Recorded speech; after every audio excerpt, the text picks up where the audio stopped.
যদি বলি কখনো পড়েছেন, বলবেন পড়িনি। বলুন তো মায়েরা, যারা কদিন আগে শিবের মাথায় জল ঢাললেন, শিবের বউ কটা? কটা বউ? একটা বই না, একটা বউ। শিবের তো লেখা আছে কোন পুরাণে 10,000 উপপত্নী, আবার কোন পুরাণে লেখা আছে 350 তার উপপত্নী। তাহলে না, স্ট্যান্ড নিলে কেউ শুনতে পাবে।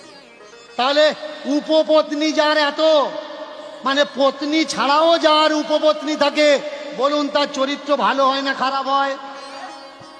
তার চরিত্র নিশ্চয়ই ভালো নয়। তাহলে তার চরিত্র কেমন ছিল? সে যাকে সামনে পেত তাকে ছাড়তো না।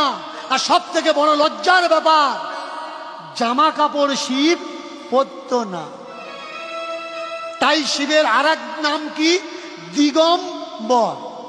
শিবকে দিগম্বর, দিগম্বর মানে উলঙ্গ দেবতা।